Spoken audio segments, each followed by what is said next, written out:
have no control here. It's set to I am a public. mutant. Once I am again, a robot. Start the stream. Somebody. And I'm gonna ask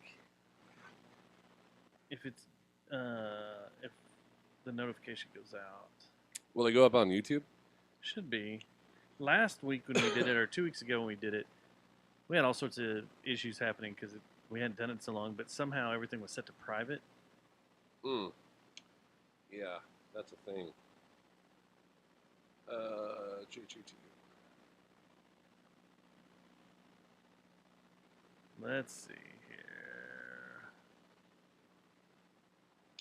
Oh, there's a kid on here named JGTM. But have you just put that in before on YouTube? Okay, I usually type the full word. Don't put that in there. Jones. Let's see not here. one to look at. Channel. Not in subscribe. Yep, there it goes. It's live. It shows it live. Oh, there we are. Okay, I'm going to share Yeah, the there it piss goes. out of this. See? I hear our echo. Yeah, I'm listening to there the we echo. are. Oh, Oh. Ow.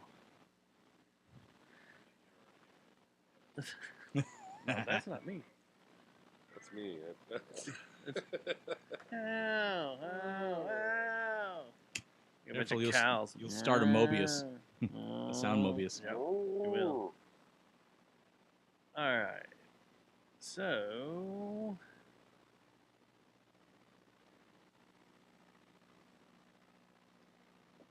Close that. Don't need that open. Close that. Don't need that open.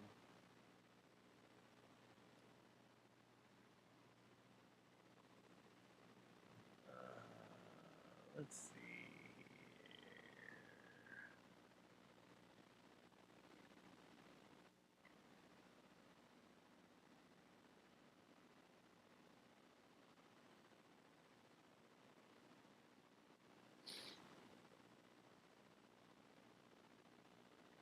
One concurrent viewer. That was probably you logging in a second. Probably was. Did you hear about the guy that fell at the Oasis show No. on? So they're doing 7 nights at Wembley Stadium, right? And a guy, I guess, fell off the upper balcony down below and died. Oh, shit. Yeah. Oh my god, it's not good. No. What a way to go. I Yeah. was right in the middle of a heartfelt moment in an Oasis show. Then I woke up in was- hell. I don't know what happened. Yeah. I was singing along, and then all of a sudden, I was weightless. Yeah, I mean, what's Too soon? slightly worse than a kiss cam, and which captures your infidelity? I think we've just found our answer. Yeah, Kiss Cam, tons of views. Guy dies at Oasis, nothing. And like everybody's going, if you have any, if you have any of your own footage or whatever, send it to the London authorities or whatever, so they can for their There goes- investigation or whatever. And There it's goes like, Dale falling off the rafter. like, Oi. like, I got a wide shot. You just see some dude falling off. Like, I don't know. Hope he's all right. All right, y'all want to do the show now? Yeah. I'm ready. You ready to do the show? Go to the 3 shot. Ooh, this looks cool. Now, let me change this up. When does the show tour start? It's Monday, Tuesday, on Wednesday night. All right, let's do this. Let's.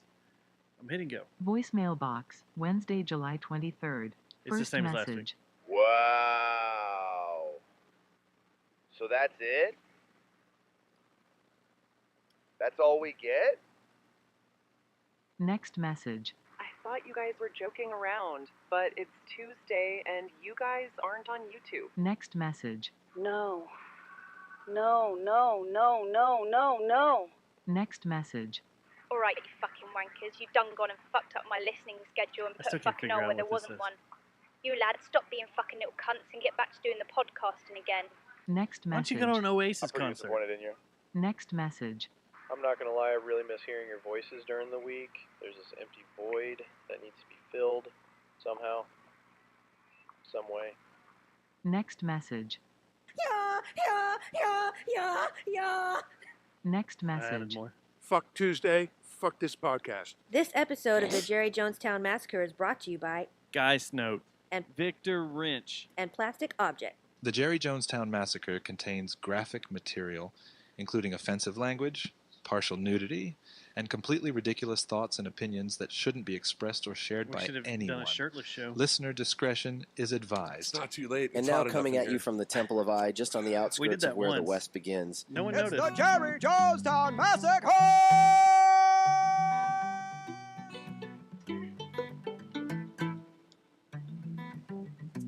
I don't even know your name, but I want to. Maybe you don't feel the same, but I hear you. Just another game, but now it's your move. So what's it gonna be this time? You said your heart is open, now it's not true. And you've been hurt before. It's a different kind of vibe that I'm used to.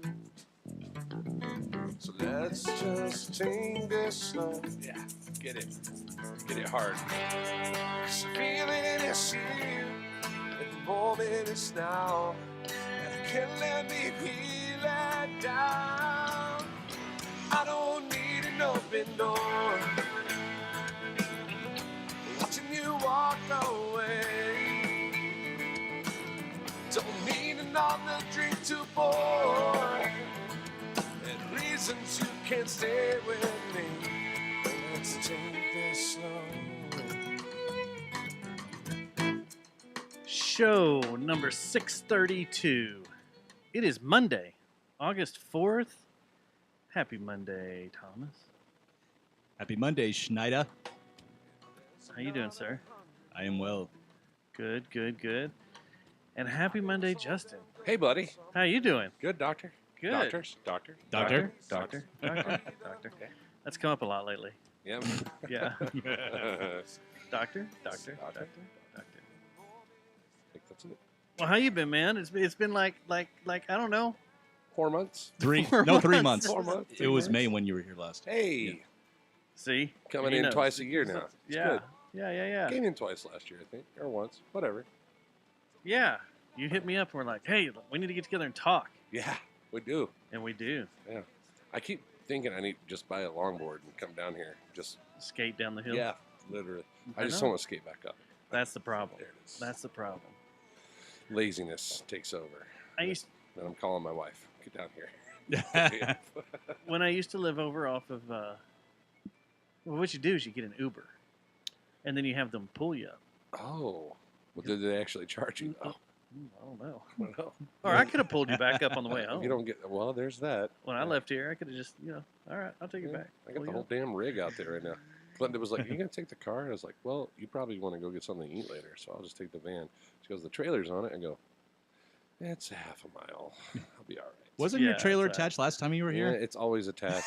It's Wasn't like there it's like as soon as I tragedy? take it off, I'm putting it right back on. I'm like, I got nothing. Wasn't there tragedy last time with the trailer? No? Okay. No, I was trying to think. We were talking about something happened to the trailer. Someone. no. This trailer's had a lot of good luck. It has good. Knock good, on good. wood. It's always you hear these crazy damn stories It's about the van. trailers. It was the van. Oh, that's what That's it was. what it was. Yeah, Oh. the van broke down, and we had to take Okay. the bus, and then the bus didn't have AC, and good lord. That was fun. Yeah, that was God. that was Labor Day weekend. Yeah, so it was May, or not Labor Day, Memorial Day. Memorial Day. Yeah. Well, is everything fixed and ready to run? Because y'all are fixing to make a little bit of a. Yeah, Jog. we actually just got my buddy Neil and I just got a bunch of parts ordered in yesterday, and we're just going to be like, we're doing like 10 grand worth of work to the van. Oil cooler, tranny cooler. Just, I mean, I don't think you can call it that these days. I don't think you can either. Transmission cooler. Transmission cooler. cooler. Yeah, I don't think you can use that. I think we're. Bleep that out later. All right. Okay. I'm not going to do that. Me neither. So. Me neither. So yeah, y'all are fixed to take a trip. September we leave out. We're going to Colorado, and then we're making some stops up along the way. We're going to Wichita Falls on September 3rd. Where y'all playing in Wichita? The Iron Horse Pub. Is that over on the east side? I don't know. It's on that side of Wichita Falls. It's downtown. I know that. Well, they made everything on the east side where the world's tallest skyscraper is, or whatever it is, world's skinniest skyscraper. That's in Wichita Falls. Is it? Yeah. No. The more you know. Like over there on the number streets in Ohio and stuff is now their big music hub. Ah. Like 8th and Ohio and all that. Cool. Well, man, Iron Horse Pub, and then it's up on our website, deadwoodfan.com or justinrossmusic.com. Get tickets for that because that's our first time to go to Wichita Falls? For Iron Horse Pub, yeah. Yeah. Yeah. There used to be a lot of cool places to play up there. There used to be like some cool It was hole-in-the-wall metal places out by the Moon Tower? We played there once, back when we were Yeah. SoCo 20 years ago. There's a place by the airport. I remember it. Our PA was ridiculous. It was two 15-inch Yamahas and a Mackie board, dude. Really? That's it. That No was it? sub. All highs and mids. Wow. That's right. You were lucky to get the drums, Mike. I think we put a 58 in the kick drum. Like, that'll work. Put that in there. I'm trying to think. God, what were we doing? Hey, Susie. There used to be a really good metal place that was just fun. Let's see, I'm trying to pull them up. The Deep End. I don't think that was it. I can't think of what it was. And then they had this place that was, the name will hit me later on down the road. Graham Central Station. Oh, yeah. Do you- Dude. That place was wild. I've been there, seen some shows, never got to play there. Because it was like a big giant room, and in each corner of the room was a different style of music. Yes. And they all kind of blared all each other, and in the middle was an arcade.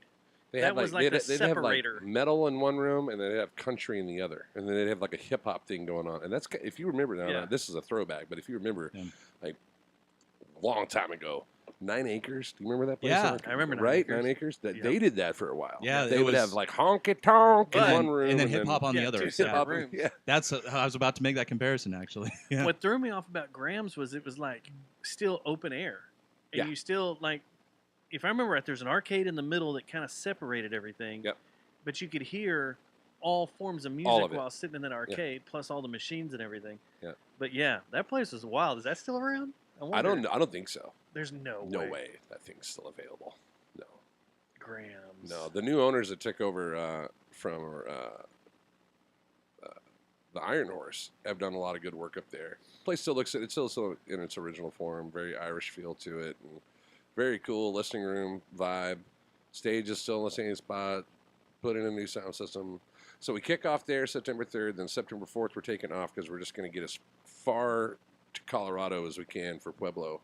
Oh, that's way the hell up there. Yeah, so I think we're going to crash like in New Mexico, then get up to Pueblo West by Friday, and then Saturday we got a showcase on the 6th in Franktown, and then Sunday we're talking to this place, the Wild Goose Saloon, I think is what it's called. Doing a show there, and of course that's the day that the Broncos kick off. So That'll be fun. it's going to be hard to pull because it's like, well, everybody going to the Broncos game, and then people are going to be there like, we're watching the game. Shut up over there. You know what I mean? We're going to be dealing with that. Hey, but it's all right. There's a lot of cool places playing Denver. And then, I'm envious of Denver. I like and that then city. it backfired on us. Like we were trying to book a whole tour and go all the way up. Now got a bunch of offers down in South Texas. So on the 8th, right back down. Wow. Straight That's- down? Straight back home. Man, that's one hell of a trek, dude. I know. Are y'all stopping here or y'all going straight down? Oh yeah, we're gonna Okay. spend Monday and Tuesday getting home, and then crash, and then Wednesday, Thursday, Friday, Saturday, just going south. We'll be all the way down by Mexico. Like, Mexico. well, I mean, Lord of mercy, I love our agent, man, but good Lord, she knows how to like. She'd be like, "Honey, I got you a show. It's in Jefferson. Then I got you one the next night, and it's in El Paso." I'll be like, the math doesn't math. That's 700. That's not far from each other. Their venues Yes, in it is. Jefferson? That's 6 states away from each other. Yeah. News to me. Yeah, does she own a map? Yeah. Like, does she know how to open She's it up old and school. drop pins? You know, Shout out Kelly Pierce. She's a gooder.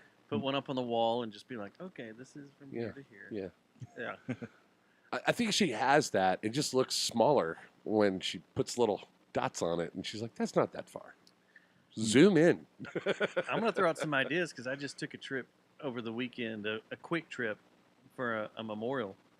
I went up to Tulsa. Yeah. And drove through OKC and looked at it, and it's been like 10 years since I've been to Oklahoma City. It's a little different. It's a lot different. It's a lot. Like, it was back, well, it was definitely pre-COVID, but it was like, I don't know. We'd go up there for the Thunder Dancers and stuff to cover them, shoot them and stuff. And, yeah, it's been 8 to 10 years. It's really different and really cool looking and has a bunch of cool stuff working. And then Tulsa, on top of that, had a bunch of cool stuff working for it. And I actually went to Broken Arrow, which is just south of Tulsa. Yeah. Which is now the third largest city in Oklahoma. And it's connected to Tulsa. Oh, wow. Really? But they've got this whole cool scene and vibe happening down there. As I'm looking around to see what's happening, I was like, there's a bunch of venues here and a bunch of cool shit happening and people playing everywhere. I was like, wow. Yeah. There's things happening in Oklahoma. Yeah. Can we get an applause? Is there an applause button? Yeah. Yay. It only took you the lifespan of Oklahoma. Yeah, I was like, that is really awesome. Because, dude, 20 years ago when we were playing there with SoCo, it was like SoCo, Hinder, Headroom, Animation. There was like a handful of bands. Hinder. And then they had a, and then, well, this is like pre-Nickelback Hinder. Like, this is pre that. No. Yeah. And so, like, you couldn't understand a fucking thing that Austin was saying when he was singing, just like the whole time. And then they went to 604, and then they came out with, you know, whatever, Lips of an Angel. And I was like, that is not. That's, somebody detuned him and did a lot of auto tuning, and now he can actually sing all right. Like, I don't know, maybe he took some. Maybe Chad Kroger was like, listen, dude, you need some lessons. Let's go. If you're gonna do this, you got the look. Just need to enunciate a little bit. But there was only like a handful of us, and it was a crapshoot. And there was, I can't remember the name of the company. There was some agency up there, and it would be like, okay, you're playing, you know, Diamond Ballroom, and you're over at Canes, and you're up in Stillwater, and you know, here's who you're playing with. The Samurai. Does that ring a bell? Mm. The Samurai was in Oklahoma City. Is off May Avenue, I believe. Okay. And there was an old dude there named Itchy. He was a little Chinese dude. He was like, oh, hello, come in, I help you. You know. And it was a hibachi metal bar. It was awesome. Oh. So you could, and there was pictures like little Polaroids all over the ceiling, which eventually became the Downfall. Yeah. All right. What if his name was actually Ichi? That's one in Japanese. Could be, but everyone called him Itchy, and he did look like he probably itched a lot because he had so much hair. He always had chopsticks in his hair, and he wore like a gi, like that was his get up. And then you'd come in, and it was dark and smoky and awesome, you know. And there'd be the stage, just what it was is Samurai used to be a strip club back in the day, right? All right. And then it turned into a hibachi metal bar. And what a wild time. I know. Yeah. And he had all these little cool concept. In the middle of where everyone would sit, there's all these, you know, stations where they would cook. Yeah. Right? And he didn't have the best fire code. Uh-oh. And so one day, right down like a half mile down the street from that, there was another place called the Classic Rock. And that was like the other big stage, and all the bands tried to get in there. We were playing Classic Rock. And I remember being on stage and seeing fucking fire trucks passing by, just tons of them. And the sound guy comes across. And he's like, guys, we got to stop for a second. Hold on. Let's go ahead and tip our hats. The Samurai is on fire. Oh, and he was cooking in there. And all these, I mean, we're talking thousands of photos. Yeah. All over the ceiling. And these are all like bands that played there. And just kind of like this. Memorabilia everywhere, right? And one flame on the hibachi grill too high. And whoosh, and it went. And I mean, and everyone evacuated. No one got hurt, but the whole thing burnt to the ground. And man, we played there with like Chevelle when they were coming up, 30 Seconds to Mars, Revis, however you say that. Like, there were so many. It was like, this is the spot. Avenged Sevenfold, before they were Avenged Sevenfold, they were something else. There was a badass band. Shinedown, that was another one. Reveille. Did you ever play with Reveille? The Reveille? Where's that at? No, it's a band. No, Reveille. never played with Reveille. Yeah, they were cool. They were all in that era. There was a lot of like emo punk pop rock bands coming in at that time. Yeah. You were on the back, so we're talking 03, 04. So you're on the back half of power rock coming back into the punk phase of metal, etc. It was such a shift. And we were just right there in the middle, sounding like Chevelle. Like, just everywhere we went. I don't know what we sounded like. We're all fucking high. Well, and now we have Deadwood Revival. So now you have. yeah, we sit down and play. I was going to ask our other guest. I guess we should introduce him, Peter Steele. Peter. What he thought of all this. What he thought of music of that time. Yeah, what Could you be think? better. Peter? Could be worse. But beauty is in the eye of the beholder. Oh, okay. All right. Are you a big fan of music, Peter Steele? Do you like going home and listening to music? My favorite sound is silence.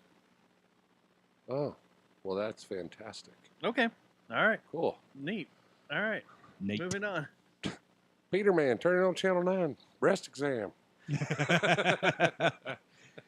Such a great movie. And holds up. It does. To this day, the lines from that movie just and if you Everything holds up. I always get a kick out of Corey, our fiddle player, because like he's the youngest in the band, and a lot of that didn't register with him. So we'll quote shit, and he'll be like, "What? Huh? Hell no, man! Hell no, man! Someone say that they get their ass kicked." Shit, no, man! That one goes Got a around case their of the office Mondays. quite a bit. Gotta wake my ass up 6 a.m. every morning this week, doing the drywall to new McDonald's. New and McDonald's. Vascolinas. Yep. And The way he says it, the Vascolinas. Las Colinas. yeah. And it was actually shot near Las Colinas too. It was, Mhm. which is a trip if you drove through there in those days, and then you watch the movie and you're like, oh my god, that's what 114 looked like. Yeah, that opening shot of 635. Yes, dude, In you're just like, Preston. what Well, the hell? And is it Idiocracy? The shot of all the empty bridges is the I-5. Yes. Yeah. Yeah, I you're didn't right. know that. Yeah, Uh-huh. yeah. All You're the right. bridges in the air. Yes. And that shot is the Good I-5 Lord. being built. So speaking of some vintage shit, I was down at I went down yesterday and paid to do and helped the Hill County revival that they were doing down at Platinum Music Complex. Okay. There's a lady down there, and I noticed all these boxes. I thought they were vinyls at first or comic books. There's some lady down there, and she had box by the year in the plastic, ready to go, all like Guitar World magazines, right? From like all the way back, like Rolling Stone, all the way back to the 70s and 60s. I handed her $100 bill. I go, how much do you want for it? She goes, I don't know. These are like $1. These are like $2. This is like $5. My husband owned all this, and I'm just donating all the money I get out of this to the victims from down south. And I'm like, oh, here's $100. So I handed her $100. I only browsed like a little bit and knew that I was like, this is a golden egg. This whole thing. And I just started going through them, man. And we're talking Hendrix. We're talking. I should have taken a picture of it. So she accepted your offer? She Yeah, didn't counter she offer? did. And I just, no. And Oh, I just okay. started like going through and I was like, okay, I'll Grabbing take this what you one, this ever one, this one, this one, this one, this one. You know, all the major guitar players, like, you know. And she didn't have any ray but gun, did she? She had some old like newspaper clippings that were in like mint condition of magazines from Dallas that don't exist and haven't existed in 50 years. Damn. Like one of them was like, little Stevie starts getting his legs under him. And it was about Stevie Ray Vaughan before he ever released Took a off. record. And he looks like a pup. And he's on the front of this thing. And I was like, oh my. So all day today I spent one taking care of a pedal board. And the other one, I went down the Hobby Lobby and bought frames. And I was framing all of this. Like putting it, left it in the plastic, put it in the frames. Eagles, first edition, Rolling Stone. Got it. In mint condition. Damn. Mint. Paper Rolling Stone. Yeah. Yeah. Their first couple years were on paper. It was one of the first ones, but it was like 1974, 75, 76, somewhere around in there is what it said in the corner. I've been on a kick lately of, like in the 90s, Ray Gun magazine came out. And it was one of the crazy alternative magazines with the crazy font. It was hard to read. You basically had to be on acid to read it. And they did a box set, and I bought the box set of talking about the history of Ray Gun magazine. And I actually came across and found like 4 of my old issues, but I had a ton of them. Should put those in frames. And they're kind of tore up, beat up, All but right. yeah. I want old episodes of Ray Gun magazine, and I kind of want to do something locally back like that was so artsy and crazy. Yeah. And because it really was hard to read. Did you ever read Ray Gun? No. Yeah, it was hard to follow. Mm-mm. like You- the you had to be in a typography. It mindset. was if you're in a typography, it was a dream. Sometimes you'd have to spin the magazine to read it, because the font just went around in circles. Oh, and that's crazy. spiraled and Yeah. would do different stuff. It'd be real big, then real small, and they'd be reading along, and then some of it might be destroyed. Things that got And you like have to figure it promoted out. were in code. You had to figure it out to find Yeah. out where it was at. It's It like was it's like awesome. some shit you'd see in like a children's book or something. I just Uh, close, but Close. then you've got Not the material No. itself, but I'm talking about like You know, the visuals. I think you had it nailed on the head. Like you had to be on acid to read it. but then you had like Like insert drugs, then read paper. an article of Faith No More, and that's what was funny. Was one of the issues I have is with Faith No More, and Mike Patton has a shirt on that's got a guy jacking off on it, and it's Yeah. just there in full print, like you can just see the shirt and everything. But you got you'd be sitting there reading along crazy stuff, and then Sonic Youth is in there, Oh, no. and There you are. Yeah. ooh, it disappeared. I was gonna say And I didn't do then, that. Right when you said Um, jacking off. But like And if, away you went. when I hop Someone's on interfering. eBay to see Hey, Darren's on here. issues What's are up, my about 40 friend? bucks. It's So a Crash and Burn that's magazine. a- He was in. he's Oh, a- Crash and Burn was good. rock radio host up in Cape Girardeau, Missouri. Oh, cool. Yeah, Hey, one of my Darren, best what's friends going on, right there. man? What's up, B? But yeah, I loved Ray Gun, and I've seriously, if I had more time to figure out how to do this, I'd like to bring it back on a local level as a local zine. Yeah, Try to do it, and everybody be like, I can't understand this. Yeah. That's fine. Playing with typography is great. There's Yeah. a lot of things we're doing in these music videos that only guys like us are going to get it. There's a lot of cameos and stuff we're getting. Well, let's talk about that, All right. because that's one of the reasons you wanted to come in was talk about you got a new record coming out. Yeah.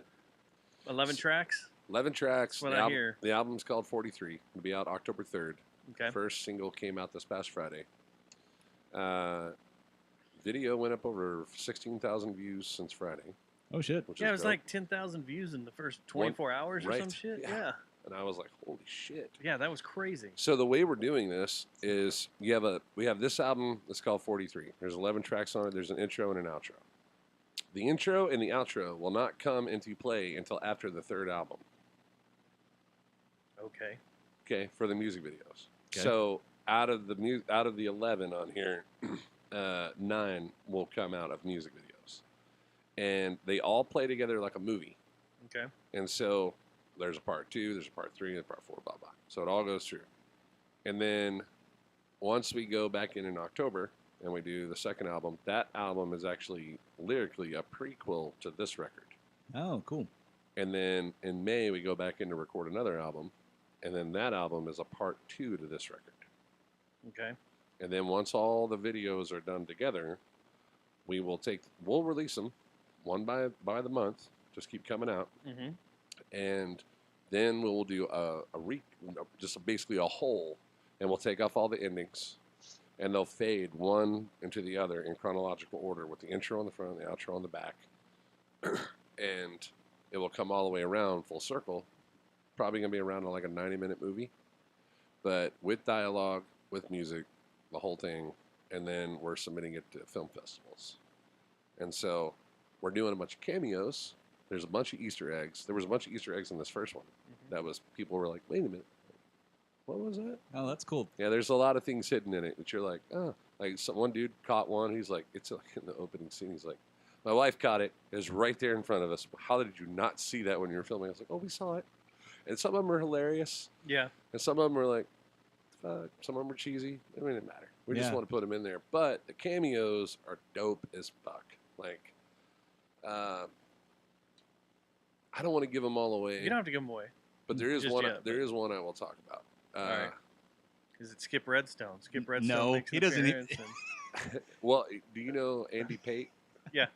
So Andy Pate's going to make a cameo in it. Nice. And we got this scene where Jace, the character, he's the scene opens with him coming off stage.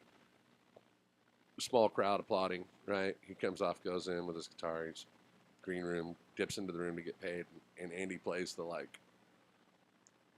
slum bag club owner that we've all had to deal with. Oh yeah. And he's like, "You didn't bring no fucking people tonight, man.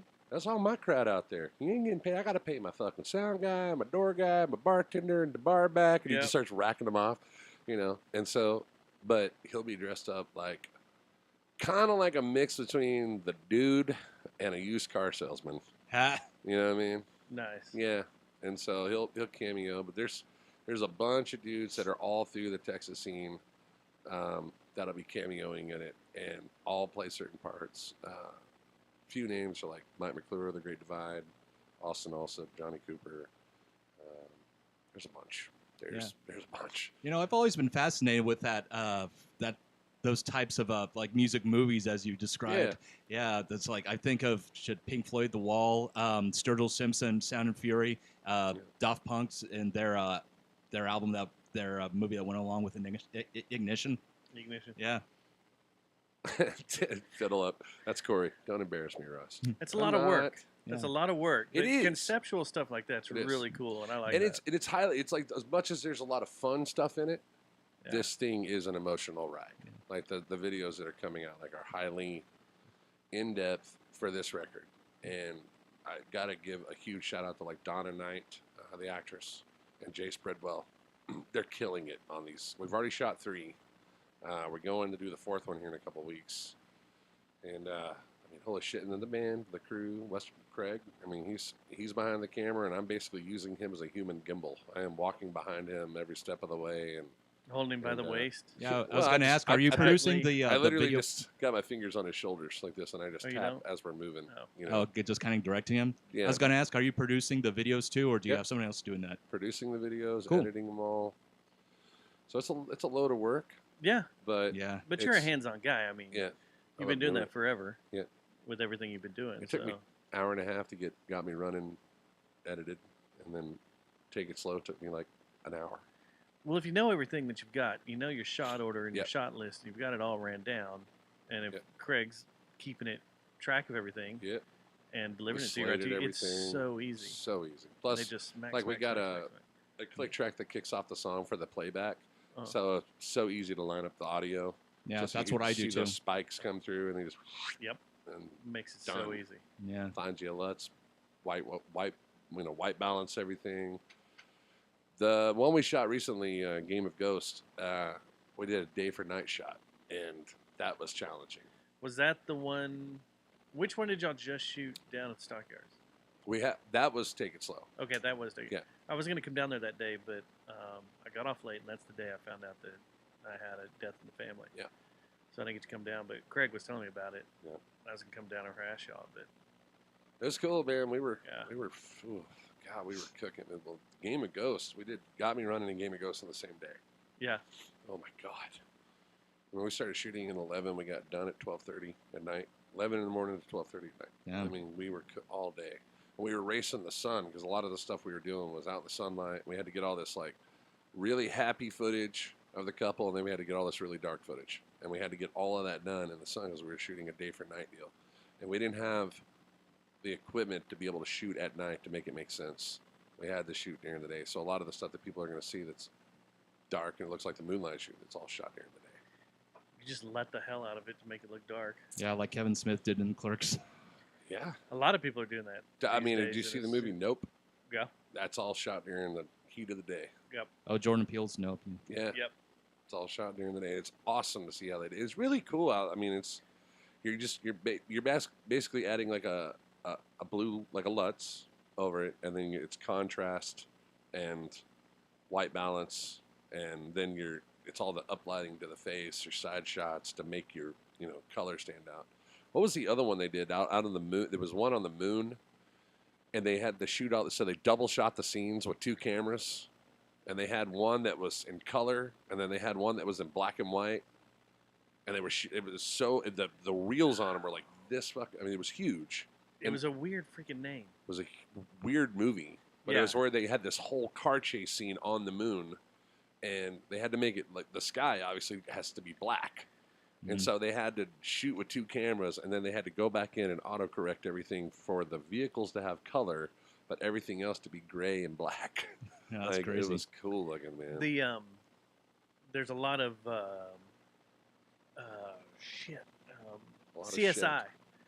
started doing that. CGI. Yeah. No, CSI. The C- TV oh, show. really? Yeah, they started doing stuff like that when they had to do shoots in the middle of the day. Like when the time needed to be, nighttime. Yeah. But the only time they had a lot of was during Well, the I day. mean, your They're ISO, colored it, everything, man, it's easier to work with when you're It's- doing that. It is a lot easier A lot these days. easier.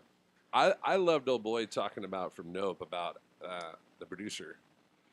He was talking about the human eye and how at night, like the eye, you're focusing in. So like at the first of Nope, when he first started, you can't even see like the logo on the dude's hat as he's standing there, but then your eyes adjust. So he shot it in the sense of how your eyes would adjust to the dark. Oh. And I was like, dude, how cool is that? I never thought of that. Is cool. Then I had to go back and watch it. I was like, oh shit.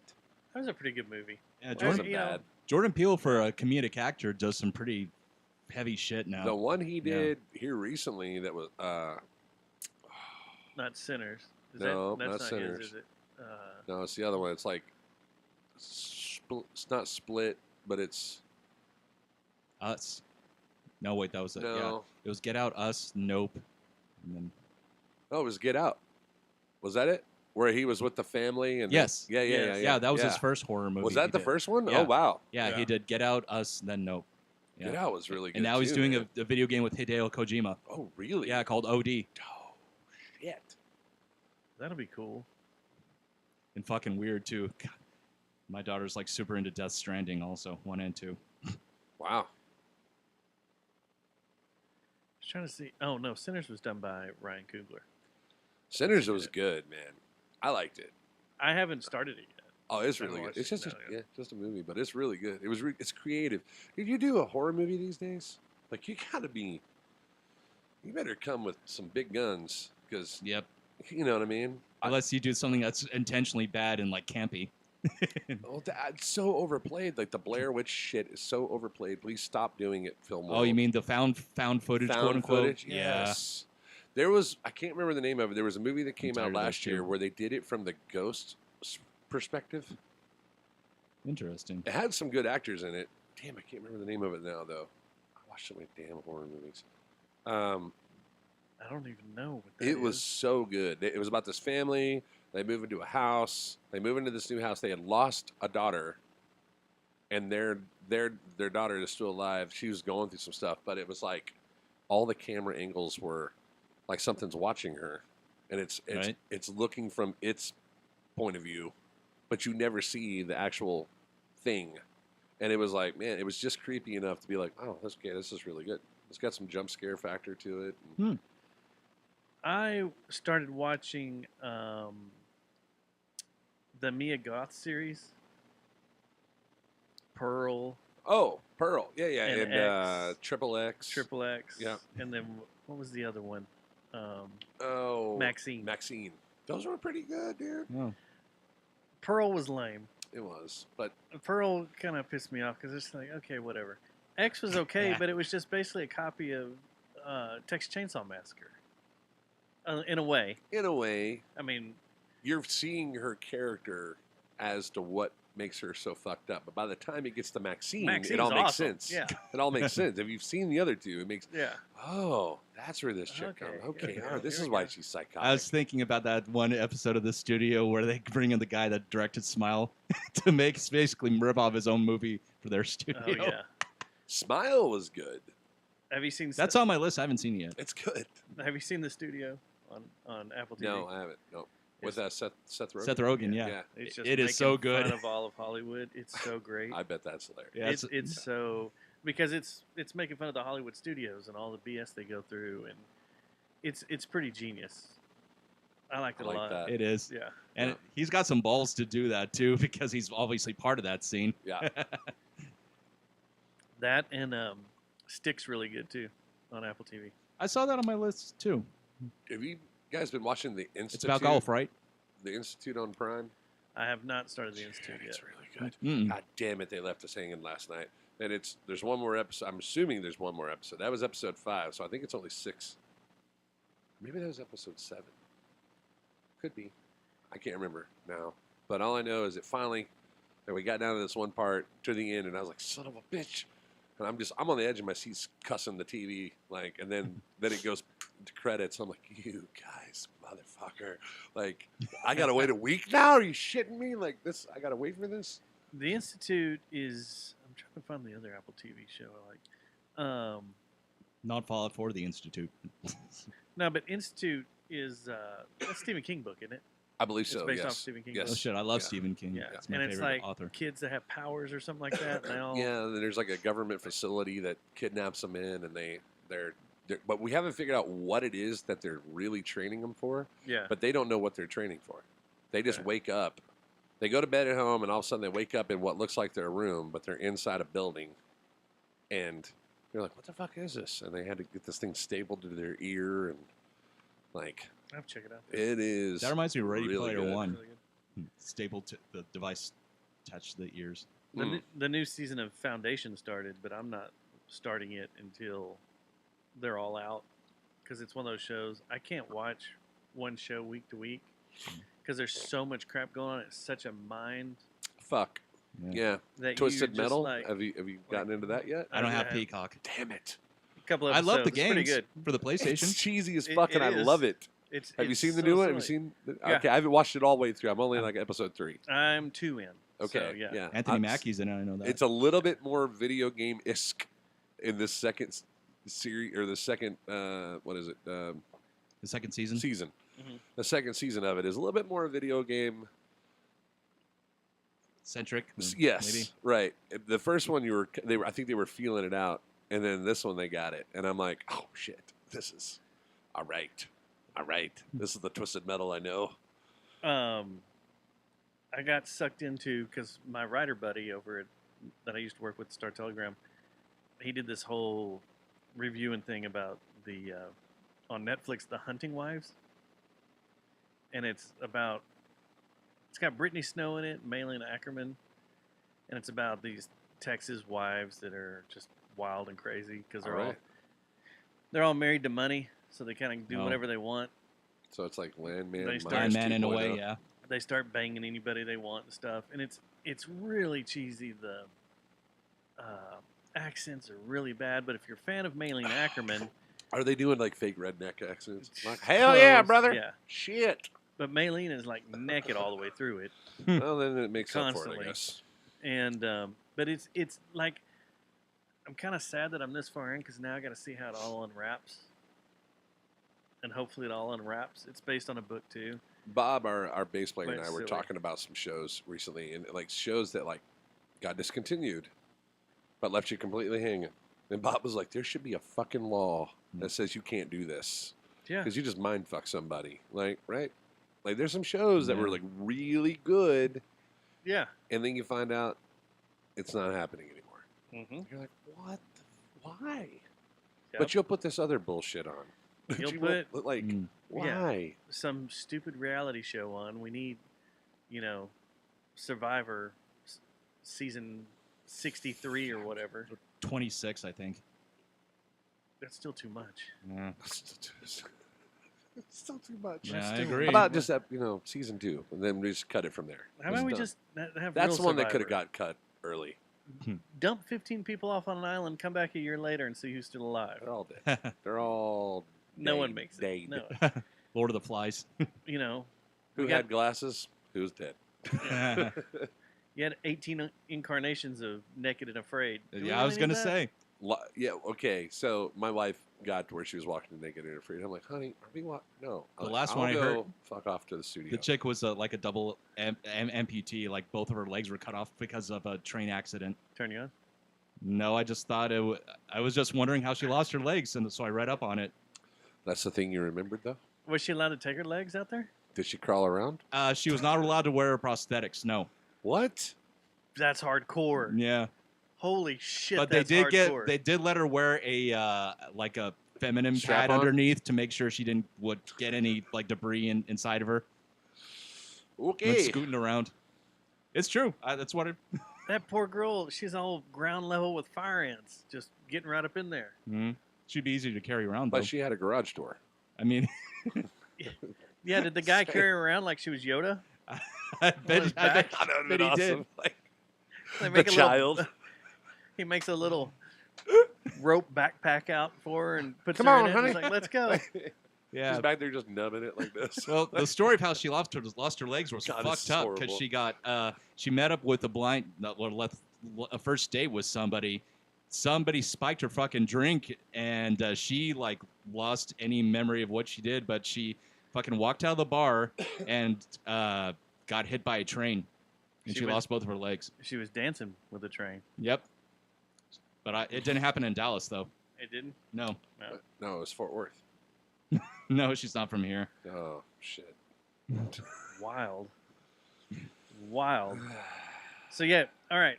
So you got all these videos being done. Yeah. With all these albums coming out. What's your timetable for the rest of the other albums? For Do you have 43? Yeah. For this record, so we got the single not only came out Friday, but it also went out last Monday to radio, and then today we're finding out how many radio stations picked it up. Cool. But we've been getting like a lot of fan mail, people chiming in, this and that, and whatnot. And huh? Howdy, Doug. Hey, Doug. Hey, guy. Where was I? Oh, You're finding out who's picking it up. Yeah, we're gonna find out who's picking it up. Second single will come out in September. Got Me Running. And then we go into we wanted, like we kind of started off with like a little dark but a little happy on this first song. And then the next song was like happy, much happier. And then we just go straight fucking dark. Like then it goes once we get the walls that talk too much. And that is like tomorrow I got a meeting with Jim Davis, the fire chief of Fort Worth. Not the guy that did Garfield. Not that Jim Davis. Sorry, I was getting excited. I was about, you're gonna get animated? No, but that's a Holy good idea. shit. That might happen. Yeah, that's a deep I mean, that's a data reference. We got a massive scene we're shooting, and we need the fire department's help with it because we need ambulance crew and we need fire trucks and we need EMTs, etc. To be on standby or to actually play a role? To actually be in it. Oh, okay. And like all the band members. MedStar's not doing anything these days. They're all Fort Worth now. Shots fired. Yeah. Well, they wouldn't be called if shots were fired. Yeah, they do. So we're doing that, and then that video has so much going. It's going to take 3 days to shoot. We have the whole car accident scene, this whole thing that plays out. Then we have a whole like happy scene. There's all these wall breaks that happen during this video. Then we got this out at the Lucky Spur Ranch out in Justin's where we're shooting all this at. As far as like all the home scenes and all that stuff, and so the house that they got up there is perfect for it. So you're seeing the same home throughout the whole thing. We're not having to shoot in different houses, etc. And so Walls That Talk Too Much will come out in October, and then at the end of October, Game of Ghost will come out, and then Rock and Roll in a Dream, then Ghost Pusher, and then 43, and then that'll be the end, and then on to the next record. Start over. Well, pretty much. Yeah. In October, while shooting these videos and the release and all the shows, we have to get in the studio for 4 days and record the next album. Now, when you're in the studio, are you doing it yourself, or are you going into something with Chris Howell. Oh, okay. Yeah, up at Cafe Solo. Man, been working with that dude for now. This is this is my 5th record with him. Since you're really hands-on with the video work and all that, how hands-on are you with the audio? Audio. About the same. Yeah. Yeah. Do you ever bring anything home and work on it? Oh at yeah. the house? Yeah. Totally. I get people that send me stuff all the time, and I'll add guitar parts in for them, or they'll need stuff mixed down, and I'll mix it for them, and then they'll send it. I usually have, I always recommend Chris for mastering because he's really good and affordable. But I'm just talking about your stuff. Do you Yeah. grab stuff when y'all are done up there at the studio and bring it back down? And I'll listen to it play at home, You and will? I won't stem it out or anything. I'll just No. listen to it at home. With Chris, it's really easy. Like I can go in, him and I can sit side by side. I'll go home and listen to it for a couple days, get my head off of it for a week, go back and listen to it again. Okay, let's make these notes. We go in and make the mix, and do a mix 2 of it. And usually that's it. Then we all listen to it one more time and go, okay, that's it. Then we'll master it. And it's just little things, but these songs have all been like really challenging and really painful. It's like 43 was like by far the most painful song I think I've ever written. And I remember we did 2 versions of it on the record. We did a full band version of it, and then we did a broke down live of just Corey and I in a room, and he's playing violin on it, and I'm playing acoustic real soft, and it's really fucking cool. But I remember after we did that, like our buddy CJ and Chris and I'm trying to remember who else. Tristan was there, and I could see them all in the window, and we had it kind of dimly lit and got in the mood for it, and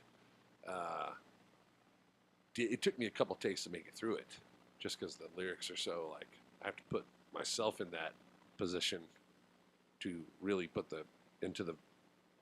to lyrically sing it. Mm-hmm. Yeah, I was going to ask if you meant like difficult as in the lyrical content or just the production of the song itself. Just the emotion of it. Like I broke down right in the middle of the song. We had to start over. I had to like take a break, come back, do it again. Broke down again. Like I was like, fuck, I gotta get through this. And like even to this, now like performing it live, the full band version is fucking awesome. Don't get me wrong. Mm-hmm. Either one, I'll take either one. But when we perform it live, it's a huge sound that comes out at the front, and then it breaks it's just this massive, huge sound that comes out, and it goes all the way down to just a whisper of a guitar playing. And then it builds and builds and builds and builds and builds and builds, and it gets all the way back up. And then by the time we get to the bridge, like AC on the drums is just fucking going nuts. And we're all in a breakdown while he's going absolutely fucking crazy. And then it has this huge punch at the end, and the whole night. Anyway, when we did the acoustic version, I look up at the guys in the window, and every fucking one of them were crying. Like every one of them had tears coming out of their face, and then Chris like kind of came over the mic. He was like, in the headphones. I'm just kind of like taking a breath from it. And Corey's like, Jesus, like I'm fucking depressed. And Chris was like, dude, I don't have the words. That was fucking it. You got it. That's the one. Like, let's just leave it. There's no more to do after that, And so it was a decision. Like, we made that the title track because of the song and what it's talking about, what it's going through, and any person that's of the age of 43 can relate to it. But there's no cliches. There's none of that bullshit in there. It's all just meaningful stuff that we all go through. And even when we play it live today, like you wouldn't think you would play this song in a well, you don't play it in a honky tonk status, you know what I mean? But if you're playing somewhere like Bartonville, or you're doing a concert, you're doing something where you got a captivated audience. And when we do this song, people they'll go quiet and they'll listen to what I'm saying. And, I've had people come up after the show and just been like, dude, that fucking song hit me so hard. Where can I find that? I'm like, it's coming. It's on the new record. Are you going to release both versions? I think so. That's cool. Well, they're both on the record, okay. But music video wise, I think we're going to do. I know we're doing Scott Howell Farms, not related to Chris Howell. Scott Howell that owns where they do pumpkin nights out in Arlington. Yeah, he's got that big fucking barn out there, and in the top, cool. That's where Craig and I did a Paratheory deal at. But that barn is all solid oak, the entire thing. Yeah. And it's got these gigantic fucking 30-foot round chandeliers, and they can lower down. And so we're going to set up in the middle of that room. It's got 2 huge bay windows on each side. And we're going to take out some lighting. We're going to try and shoot it during the day, see what kind of light we can get to shine down to the floor. We don't want it shining directly in. We want it to come down. So I think we're going to put light coming down on both sides, set up in the middle, haze the whole thing out, have the chandelier down in the middle of us. Run it that way. And then I think Corey and I are going to just probably use the bolt and go shoot in a black room and just make it very ominous and dark and release that like outside of the music videos. No actors, no nothing. Yeah. No B-roll, just that. Maybe make it the lyric video. That'd be cool. Chad Kalick, he had a way of, he kind of taught me how to do it. I'm still trying to figure it out. And it's not by using green screen, but it's how you can put lyrics behind you. So like you're the subject.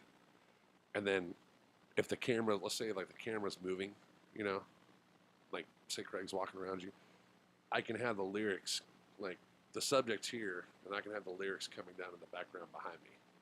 You know what I mean? And the lyrics will move with me. Yeah. But December gets here, Premiere Pro is about to take a gigantic leap forward. And with AI and what you're going to be able to accomplish with Premiere Pro is going to be fucking phenomenal. It's going to put a lot of people out of a job. That's going to give a lot of people opportunity as well. But you gotta have a machine to push it. That's the thing. Like, this is a brand new M4 Ultra, whatever. Yep. And even the new updates Adobe has just released for the photo suites. Can it hold it? No, it can hold it. It's moving it. That can't. Right. My other ones can't. I'm about to buy the M4. What is it? I was looking at M3. Now they have the M4 Pro Studio Max. What? I think is what it's called. It's This like the is, box. Because it's going to have to handle it. Yeah. We're talking. M4 Pro Max is what's in here. I use Max at home too for my stuff. It's let's say, let's say we were shooting in here and this can's on the table and you didn't want that can on the table. You can erase that can and it'll do it for the whole time. Whatever that camera is looking at it for that whole scene, that can's gone, and it just autocorrects whatever's here. But let's say you were wearing a white shirt and a suit and you forgot to put a tie on.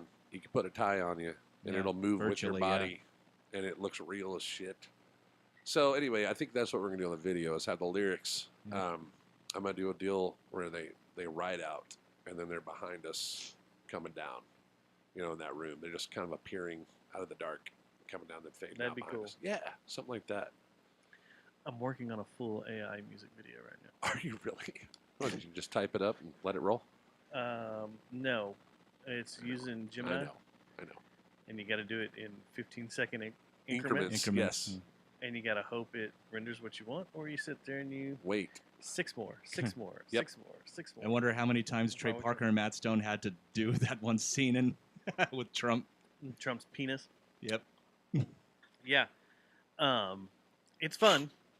Yeah. It's crazy what's available and what's going on. They already have the generative extend on Premiere Pro, which is pretty cool. So like if you have a scene that didn't run quite long enough and you want it to just be a hair more, you can just extend it over and it'll AI generate that last little bit of that person in the background and everything. And it looks real. It looks pretty good. It looks pretty fucking good. Man, we had to use it we use it in, well, it's not on that video, but it's on Got Me Running. We had to use it there. The post credits, The Crow. Okay. All right. Yeah. So The Crow, there's another Easter egg, right? So we've had a lot of weird things happen in Deadwood, like since the beginning of this band. Uh-huh. Before Bob was in it, before AC was in it was just Corey and I, and we were playing it. It's the Irish pub down there. It's on south of Fort Worth. It's a little Irish pub. I can't remember the name of it now. We used to play there on Thursdays. And there was this crow that would land on the fucking window every show.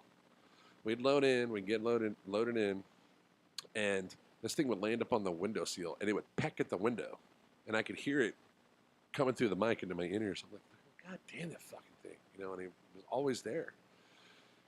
And then Bob came in the band, and we were playing little shows like at Boomer Jacks and these little bar stuff, and crows don't just fucking fly. I mean, they do, but like they're not. Like usually it's like a patio or something like that. Like we're up under this thing, and one landed behind us up on the wall, and it was just sitting there staring at us while we were playing. I kept turning around. I was like, holy shit! And like 3 songs later, it's still there, and it's not like going anywhere. Mm-hmm. And then AC got in the band, and I'll never forget this. We back during the eclipse when that whole thing went down. We got hired to do this party. There was an eclipse party, and we're playing Lighthouse Keeper, Scott Copeland's Lighthouse Keeper. We're in the middle of that, and we're going hard to the paint. We're in the solo, and we're about to get down to the breakdown of the solo. It's like pop, pop, pop, pop, pop, pop, pop, pop. And right as we do, this fucking crow comes and lands right on the picnic table down in front of us, which is a half indoor-outdoor building, and I'm watching the sun disappear. And I'm watching it get darker, and we're coming down, and the timing of the song's going, and it's all coming down, and it's just naturally happening. We're not planning this. And we get down to that breakdown. Ba ba ba ba ba ba ba ba. Right we did. Fucking lights out. Crow stayed right there on the table, and I looked at Bob. I was like, "This is fucking crazy." I was freaking out. We kind of did some big magic that day. Had candles lit behind us and shit. And we all stopped, And we just kind of like fucking sat there and stared at the sky. I was like, this is fucking crazy. You know, and then a few minutes went by and the moon moved and the sun came back out. And we picked right up from where we left off, and then that fucking crow took off. Well, that crow's always been a thing. And so when we were going over the album cover, I was like, you know, man, that fucking crow, everyone expects us to put a tree on this thing. Like, I want to do something with this crow. So, you know, I found this crow, and I found some pictures of it, photoshopped it down, and I made the roots from what would be a tree. Like, he's coming out of the roots, flying off, you know, coming out of the roots and flying up. Now it's on t-shirts and shit. But then we didn't put two and two together after we decided the name of the record, 43. That there's only 43 species of crows. Interesting. Really? Yeah. Huh. How fucking cool is that? That's pretty cool. No idea. Bob was like, I wonder how many species. And then he was like, did you know there's only 43 species of crows? I'm like, what?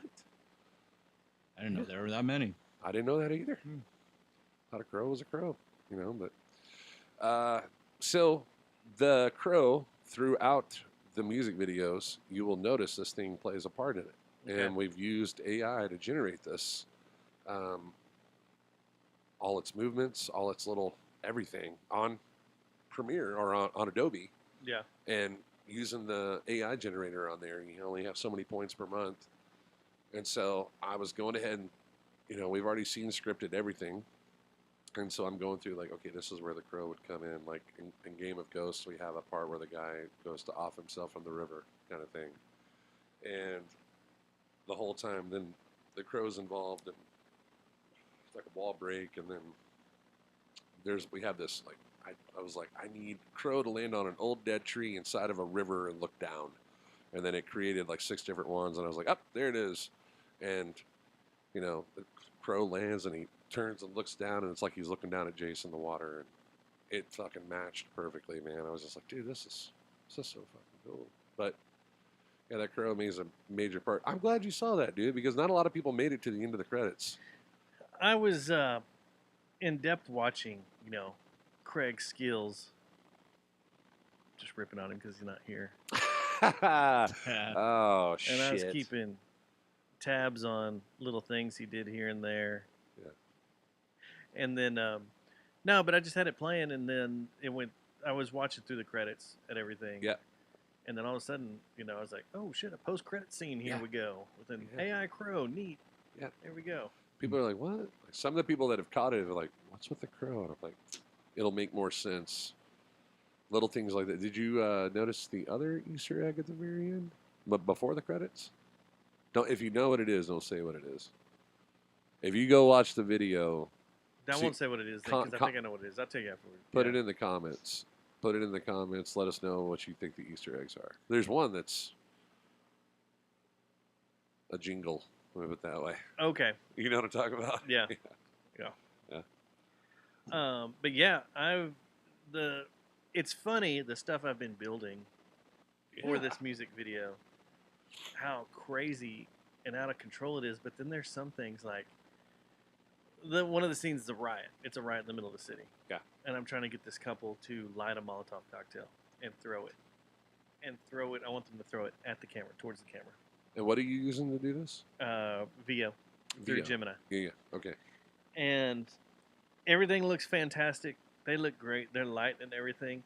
And then they go to throw it, and it's like it goes slow motion towards the camera, and then just falls at their feet, and fire goes everywhere and burns everybody up. It's like, no, that's not what I want. what I was going for. It's not what I want. Shit. There's another one. It's AI for you. There was I might have Monette. Is that what it is? Maybe. Monet. But I made a video where it took our album cover that's all the slices of our faces.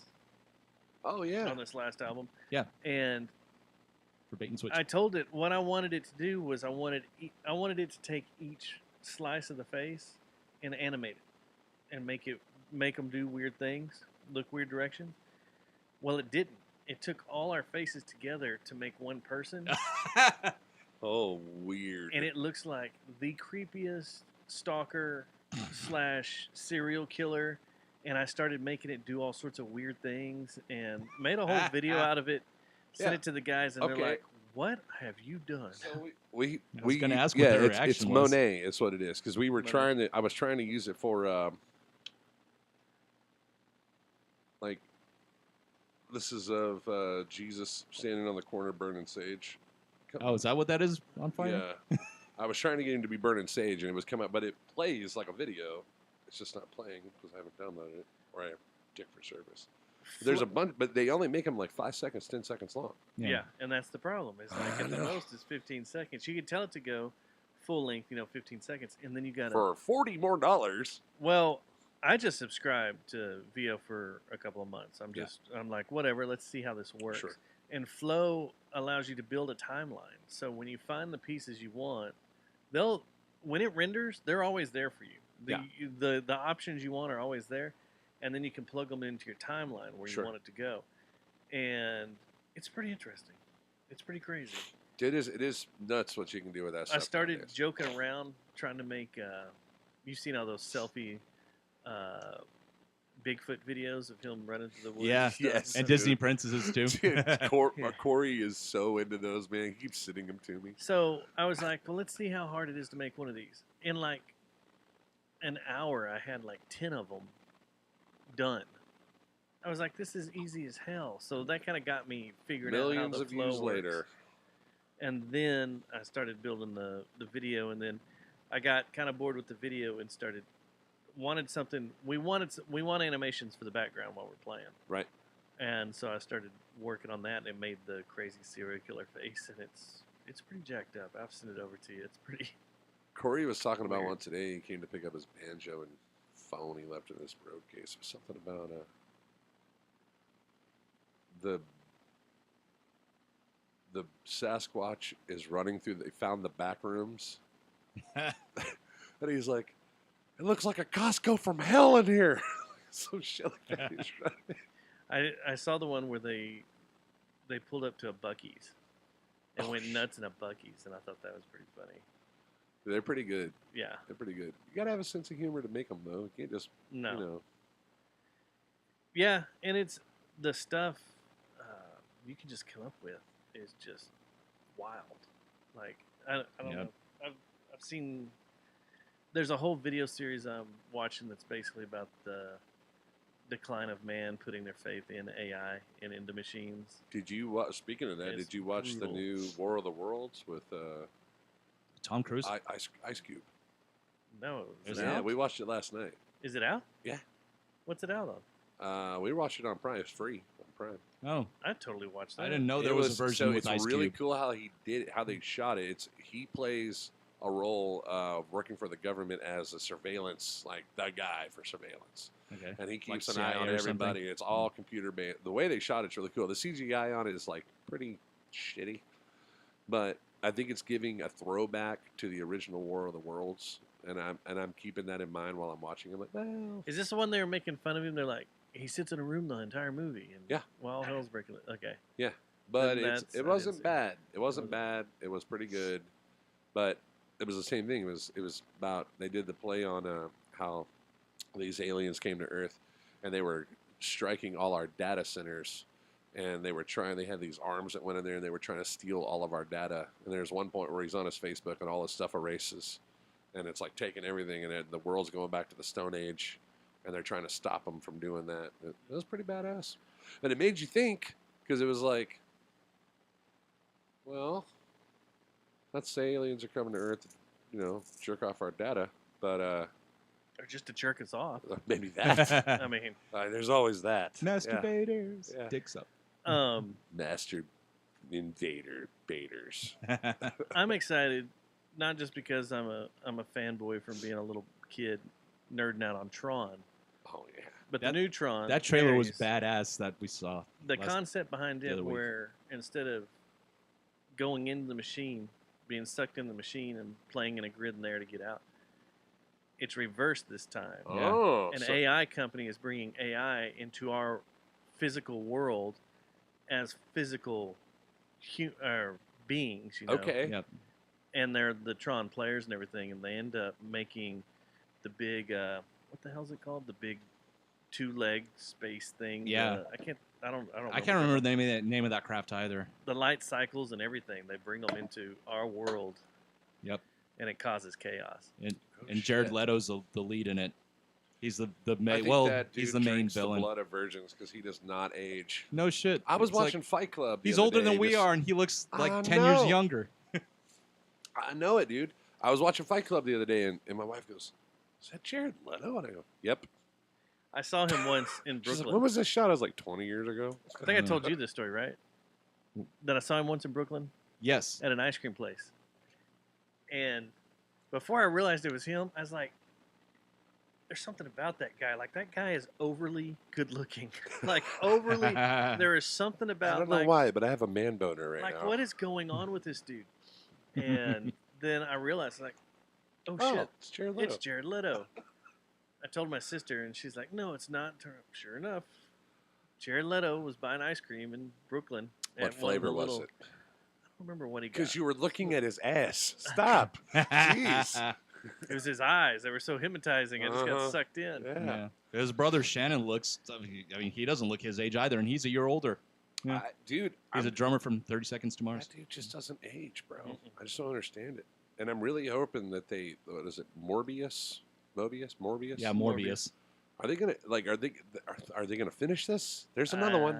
Like, because the teaser at the end of it, I was like, son of a bitch, that would be awesome. I've heard that movie's so awful. I don't even want to try. So apparently, dude, it's not. This past No. weekend, No. This past weekend at Comic-Con in San Diego, they had a Hall H. Hall H. What do they call it? Where they have the big shit. This went blank. Well, like panels or something? Yeah, a big panel. They had a panel about Tron. Oh, okay. And Kevin Smith sat down with Jared Leto, and he said something, about Morbius, and Jared Leto got pissed. Really? And looked at him like, "Don't you talk about that?" Like, we don't want the people to know yet, or like, I'm not fucking dealing with that show anymore. Not dealing with that anymore. Oh, fuck. No. What's he got to say about it? Let's see. What does Peter Steele have to say about it? I believe that art should have function. Something should not hang on a wall and do nothing. Now we're getting into philosophy. Huh. Well, I mean, I don't know that I want a picture of Jared Leto on the wall, but, thanks, Peter. Appreciate it, man. Serious. No, I'm not. I'm really glad I died before podcasts came around. You fucking prick. What an asshole. What a dick. What a dick. Good Nice green God. shirt, you douchebag. Really? Green was his thing, though. I'll piss on your tree next time I'm in New York. You I'm a masochist. I love throwing myself into situations that I don't like being into just to see how I can get myself out of it. Well, kind of like when you tried to dress up as Green Lantern and failed miserably. Okay, anyway, moving along. That's Ryan Reynolds. I know, but he's dressing up as Green Oh, Lantern. yeah. Look at him. I like that they put Fucking the green chain shirt. on the bass guitar and everything. It's pretty cool. Yeah, and it's the same model too, even with the markers on the higher frets. Yeah, he actually had those. Are we gonna have different characters in here every week now? Maybe. Shit, if I wish they would make one of all the other When you get three around- members of Typo. That'd be badass. When you get around Christmas, man, I can bring Krampus down here and let you. Yeah, Dustin has his own Krampus. We need to have Bill Burr come in and sit down and talk to us. Oh. Yes. In his Star Wars costume. Oh. But- Okay, Billy Corgan's half Does brother. he have a red thing on his left? Oh my God, that does not look Star Wars to me, homie. That's very Third That is Reichy, huh? Very Third You take Reichy. that helmet off his arm, and we got a whole different story going on. Well, I actually have a series of Star Wars Vault books. One of them's don't do it! The Imperial Handbook, and the imagery in there is looks like they're straight up from the Third Reich. No shit. In the book. Oh, you can't see him. He's too much taller than He's should only I take it? The joke's out of focus. He's only copying Elon Oh Musk. no, put it back down. He's Don't. copying Elon Musk. God. Oh. Looks like shit. Wait, is his finger forefinger pointing? Yeah, it it's his is forefinger because it's Okay. his gun. He's got a gun. So, But it looks like he's pointing down. Looks like he's pointing down at Peter. Oh yeah, it does could kind be, of. yeah. Oh my god. Oh, so many places to go with So many that. places to go with that. I think Bill's about to hump Peter there. It's a weird way. So I did buy something cool. If you want to use it, it's got to get here though. Oh look, Obama joined the party. Hey. Hey, you ready? We in the queue? It's serious business right here. And he has a guitar. They could do a depends duet. how you define art. Okay. Okay, Well, that's thank you, nice. Peter. I appreciate that. Appreciate it, It's man. it's not destructive. It's purposeless. Oh, Okay. all right. All Fair right. enough, yeah. All right. Cool. Yeah, but did you ever show off your penis in Playgirl? No, but I do stare at it in the mirror sometimes. Yeah. I never had to. Yeah. I really want to know. I found out today while pulling audio clips of Peter Steele on this show. Pulling Peter, still waiting for the answer. It was Playgirl of August. Stretching there, reaching. 1995. Sometime in 1995, I think. Does that sound like him? Like it? Does that sound like? That's it. That had the 10 sexiest rockers in there, and I want to know. He's on the cover, but I want to know who else was considered a sexy rocker back then. What year? 95. 95. Who were the 10 sexiest rockers? Ooh, is this it? Does this show? No. But I want to see that list. Does it show it on the cover? Oh, here we go. I can see some of them. Shit, here it is. Beastie Boys, Hootie and the Blowfish, Whoa. What? What? Danzig, Slash's Snake Pit, Meat Puppets, and more. Who is sexy for Meat Puppets? Peter Steele. He was in that band for a while. Who wrote that issue? He played steel guitar. Yes. Ba-da-ba-bing. Keith Richards. Keith Richards. Keith Richards. I mean, that dude does look like the guy from Labyrinth. Oh, Hoggle. Hoggle. Yeah, Hoggle. They Yeah. are spitting images of each other. Yeah, How's they he are. still alive? I don't know No how. joke. I don't know how he outlasted Ozzy. That's That- really what I want to know. That was my question. Yeah, like how did you get past like he's got to be the next. I mean, I hate to say this, but he's got to be the next one to go. Like, Yeah. but I think Vince Neil will go before. He's not doing too well. No, it's not. He's not Or doing Nikki too well. Sixx. And on my drive to Tulsa this past week, I passed several casinos in which I saw Oh no. Oh no. No, don't say it. upcoming shows Oh shit. for Motley Crue. That's what they're reduced to They're now. Cherokee. And one of them was out in the middle. Choctaw Nation, Motley Crue. One of them was out in the middle of nowhere, and I was like, "Wow, this is part of the casino circuit, huh?" Oh. It was pretty. It was like before Norman, like just out in the middle of nowhere. Wow. Yeah. That circuit, I don't know. You get good money, but do you eventually, I don't know. Do you know it's the end? Take your seat. The show is about to begin. That's what it was you're doing.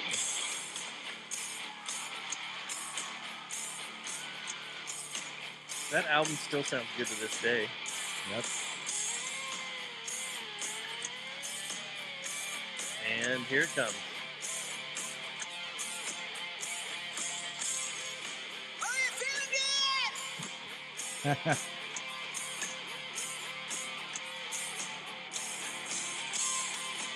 So bad. Just get to it.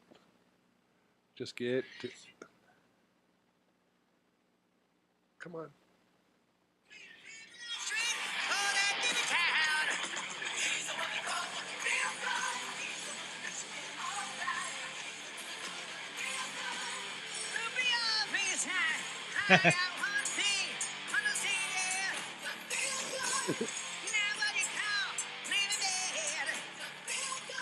Like, hold on.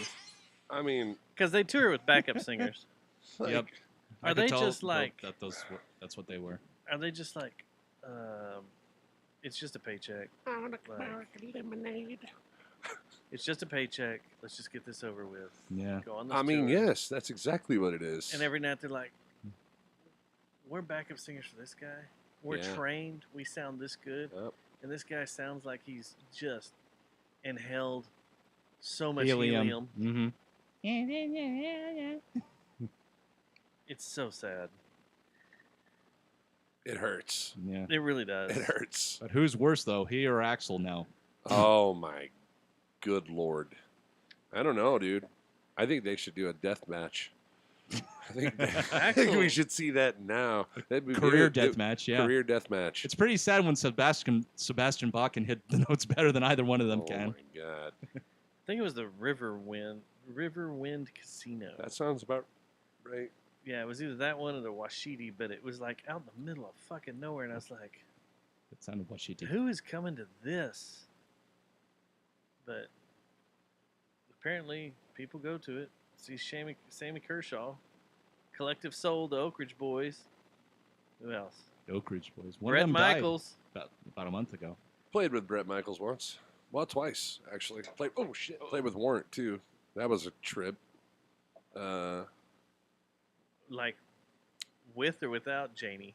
Without. Yeah, Janie died in 2011. Yeah. Yeah, it was without. That was one of my first riffs I put online after he died. That was a crazy. We were playing out in almost New Mexico, somewhere in the desert. Biker rally. This is back when we were a big casino. We set up on the stage, fucking dust flying everywhere, people going nuts. This dude's got like fire pyrotechnic shit going off the stage. We fucking play and we get off stage and we're doing the change out. We got our trailer right there. It's like off the ramp into the trailer, just a half pipe. And Nice. we get in there, and then Warren comes up, and he's like, "What's up, man? Yeah, I'm going on fucking Warren." And then get up on there, and fucking this storm rolls in, and I'm watching like lightning bolts, just like. I'm like, man, this is fucking cool. This is gonna be good. That's all out in the distance.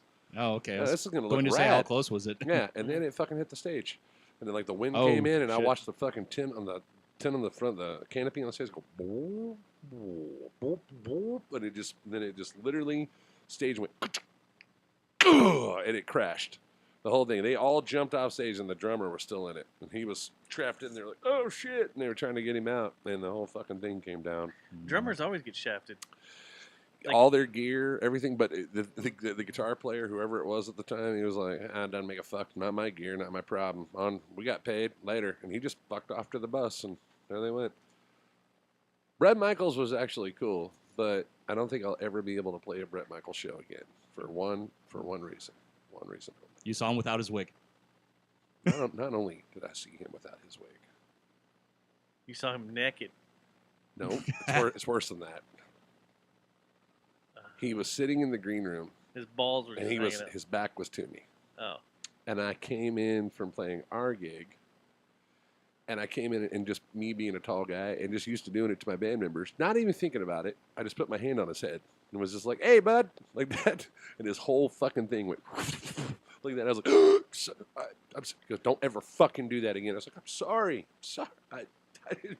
Oh my God, it's not real. Like I was like, I just answered so many questions. Yeah, well, sorry, Yeah, Brett. It's not real. No. Let's do a gig. Fuck no. Fuck no, man. You know my secret. What was that at? What was I looking at? Yeah, I was gonna. This past week, I bought something that you might have to use down the road for one of your music videos. All right. I do tell. Camp Snap is releasing this camera. It's called a CS8, and if you look it up, it's a retro digital camera. It's one you hold. Okay. Yeah. Like a gun. Yeah. Like a pew pew. Like an old pew pew. You look through the eyepiece and everything. It records to an internal memory card. Has all sorts of retro effects, but it's made to look like it's high 8. Really? And jittery. It's pretty damn awesome. Oh, cool. I still have my Sharp 8. I still have my regular 8 and my high 8 in there, but this makes things look cool. Really, really cool. and it's going to record onto like an SD. Oh, that's cool. Is that not badass? That is awesome. Everything's analog. The battery meter, the meter that's left on your card, and I think it's an internal card, but it's got all the. It can zoom in and out. And it's got all sorts of presets and stuff, so you can make it, black and white or whatever. They sold out like that. Oh, I'm sure. Yeah. This was their For second. cinema files. Did Craig tell you that he The bought second the batch? Osmo? Yeah, he told me he did. Thing's awesome. Yeah, those are cool. Love them. Yeah, I he's love used this quite a mine. bit. Love mine. Our trip last But year, I was like, New York City. I ordered it because it popped up. I was like, this thing looks fucking rad. Like, it just looks like everything's in it. So you just shoot and you're done. No post. I don't have to go in there and freaking. And it will shoot any. You can adjust to what format you want: vertical, horizontal, 16:9, square, whatever. So if you just want to make a bunch of Facebook or reels and stuff for Instagram, you're done. Dude. Oh, that's cool. So I was like, I need this for the Cowboy season because I'm going to run around the stadium with one of these things. They sold out like this, and they're saying their next build and shipment probably won't be till Christmas time. But What's the price on them? I'm going to have. You ready for this? Yeah. This is why I hopped on it. $149. I'm in right now. Yeah. I'll give him 200 to fast ship it. What's the deal? Yeah. What? $149. Damn, that's really good. That was their launch. Send me that link. Do they have any like retro accessories that they sell along with it, or what? I don't think you need it. Probably just click and go. Bam. Charge it up. So, Let it roll. look at some of this footage, like just the way it looks. Dude. Yes, please. It looks awesome. It works perfect to make things look Orange Amp. old and evil. Like just retro. Yeah, I love it. And all the stuff I've seen that it's done in the dark, I've been like, oh, that's kind of great. Hey, you can do this at shows. It'll look cool at shows. So yeah. What's your biggest camera you got? Like, what do you got? Well, best for video. It'd be either my Z9 or my D850. They both look gorgeous. The Z9 shoots 8K, and I can bump it up to 16K if I need to. So, coming But full no circle. one needs any of that. Not too full circle. Am I shooting stuff for you to be in the Omni Theater? I mean, that's what 60K is for. Well, there's talks. We're in talks about this. Going back to the record. Yeah. Get done with these 3 albums. Push to film festivals for all the music videos, right? So AC, our drummer, is helping out with this, and then Bob is helping out with this. And the idea, and I think Bob's going to talk to the Longview Symphony about being the band, is to perform all the songs with a symphony, right? An S&M show. To go one step further, I think it's AC that has the connection on this, but it's we're trying to get it at the Dallas Arts Museum, or isn't that the one that has the big Dallas Arts stage? Yeah. Yeah, big auditorium. Mm-hmm. We would do a complete ballet in the middle of the symphony to all 3 records, and sell it as a ballet with classical music to our music, to all of it being acted out of the ballet. That's pretty wild. Pretty It crazy. is. That's a lot of moving parts. Well, if all of this comes to fruition, like I was talking to Craig about it the other day in Paula, I was like, there's no way it's just going to be YouTube. There's no way. Like, we're going to have to pull in everybody we fucking know because we're going to want to film.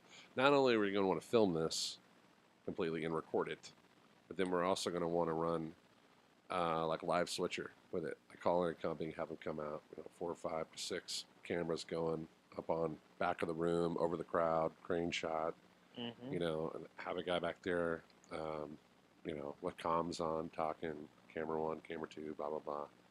But that'll be a huge production that we're actually trying to go for, and setting some records with that. We would be the first band in Texas history to do that. We'd be the first local band in DFW to ever do that.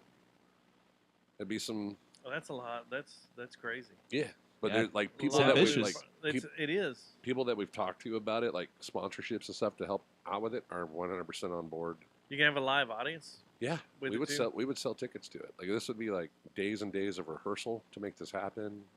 Tons of pre-planning, like I 6 can months imagine. at least of Yeah. pre-planning to make this happen, and then doing this as one big show, and then seeing if it's worth traveling with.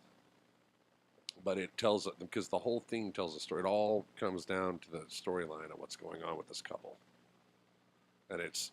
And when I say it's dramatic, I mean it's cinematic dramatic, but in a good things, positive things. We're bad just getting to know things, them in this horrible first video. Yeah, We're just this we're is where just- this is where they meet. They just meet. They just met, Yeah. and it's a Yeah. wild just have the ride, tip. man. She just It's been- handed her phone number It's to been him. fun to like sit down and create the scenes for this, Yeah, and like storyboarder, yeah. you go back to Ghost Pusher with Sidecar with Johnny Cooper and I. That's where it started.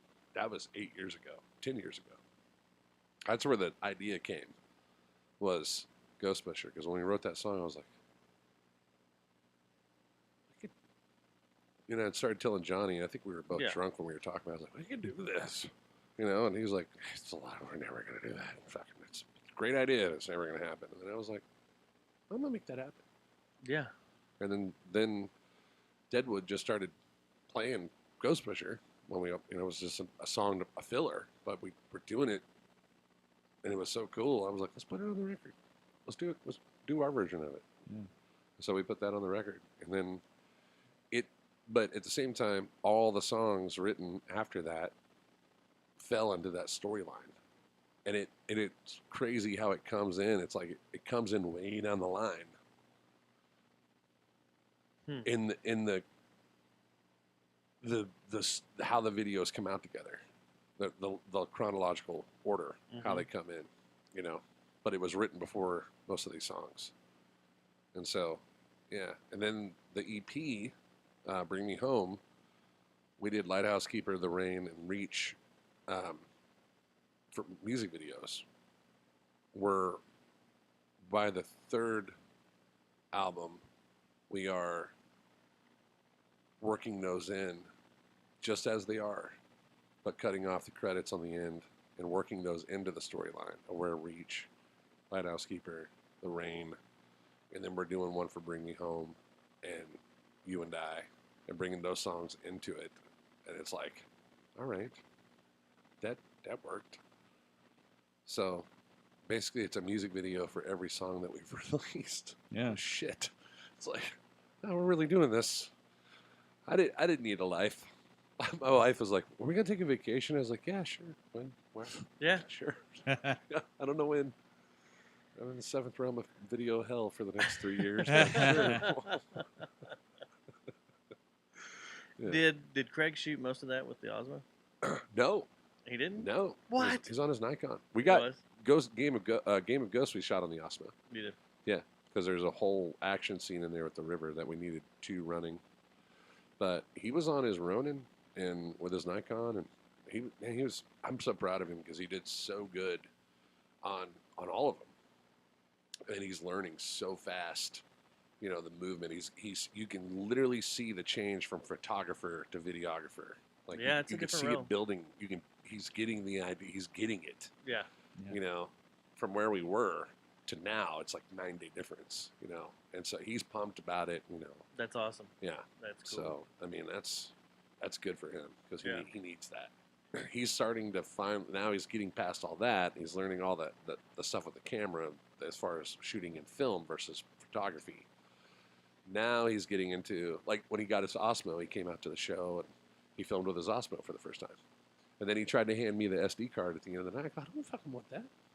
Take it home and learn how to edit. Like, just put music, take one of my songs and just put music to film. Don't match it up, just make it go with the beat. Start there. Yeah. Start the editing process. And so I think he's been gradually learning how to edit. He came over, and while I was doing Take It Slow, and he was watching how I was putting it together, and he was taking notes and stuff. So he's learning that part of it. But I told him, I was like, it ain't going to happen overnight, dude. You just got to sit in a room and make all the mistakes. Now he needs to get a drone. I got one for sale. Anybody 107, wants one? And I got a Phantom 4 Pro I don't ever use. how much selling for? DJI, $500. Got the whole case and everything with it. It's yours.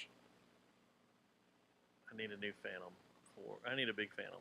I got the white Phantom 4, Shoots in 4K. Oh, it's the big one. No, it's about this big. It's not the pocket drone. Yeah, that's the one I got rid of. Yeah, I'm trying to get the whole case for it and batteries and the whole nine. I need not the Phantom. I need the Mavic. Yeah. That's what I want. Well, I want the Mavic. They get the Mavic 2 you can get for like $1,000 right now. Yeah. I think the Mavic 4 is like $5,000. It's like up there. That's steep. I'm trying to figure out what the hell the government's going to do with DJI because it's on again, it's off again. So, all right. The Osmo 360 is not available here right now. So they did an update on DJI. Are they embargoing it on it? So you have to. You're told now, as you sign into your DJI Go, and you go to fly. It just tells you yourself. Yeah. This is where you're going. This is what you're allowed. If you go past this, you will get a warning, and you will bring it down, or we will bring it down for you. Mine does not say that. So it doesn't go into airspace. Yeah, mine, that makes sense. When I used mine just the other day, it told me all not geolocations, all geofields are off. All geofences are off. So you couldn't fly? No, I can do whatever I want, but it's up to me. If I'm in a certain area, they will, and I'm doing something wrong, my GPS. No, the ID number that goes along with the drone will be sent to the FAA. Oh, okay. Yeah. And the FAA, if I'm in an area doing something I'm not supposed to be doing, it'll be sent to the FAA, and the FAA will take care of things. Yep. That's what it said. So I just need one for like throw and go. That's why I love the Maverick. I borrowed one for a game of Ghosts, and then we ended up not using it. And it's a Mavic 2, and it's just so pocket. Dude, there's a little one that's out there, and it's even tinier. And it shoots in 4K. Mm-hmm.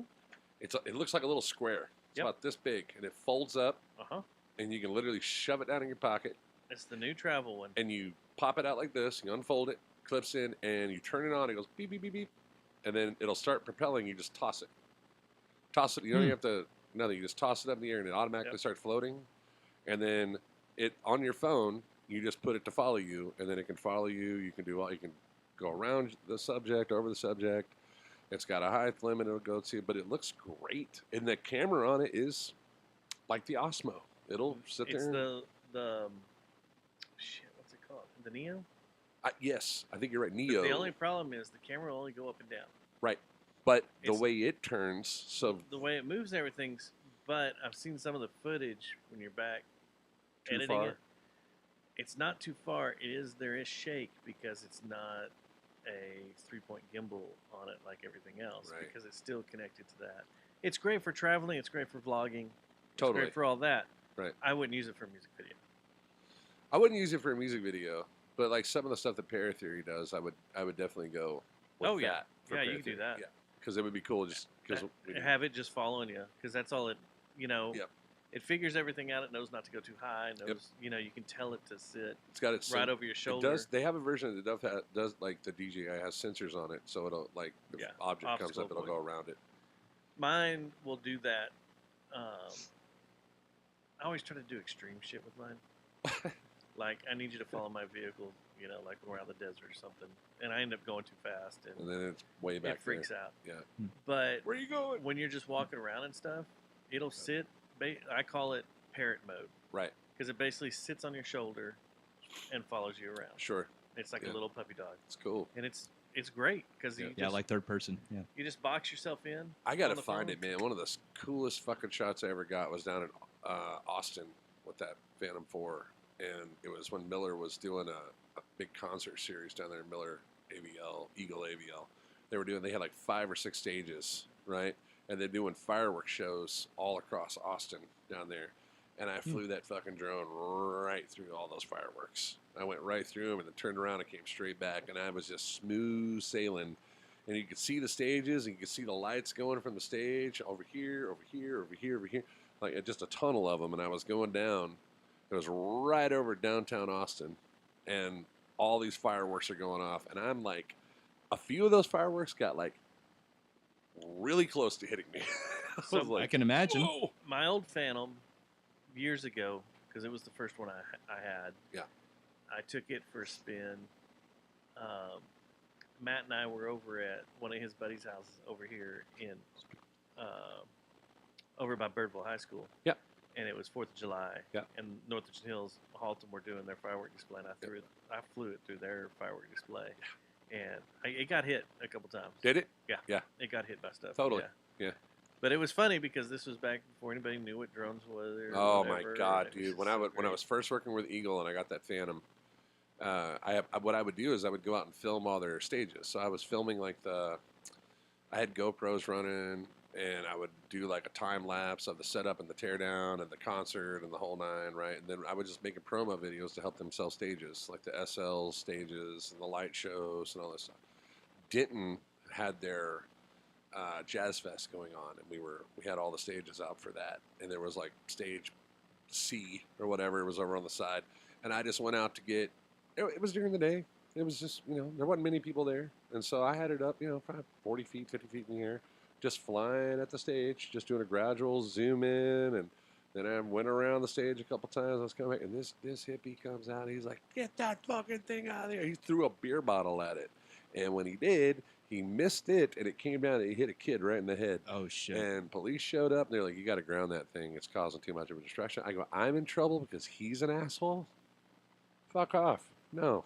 I got my license, man. I'm here to work. I'm working. I'm with Eagle. Like, I'm here to work." Yeah. Another place that I got in trouble was out at, we were just talking about it, the Choctaw Nation Casino right there in Durant.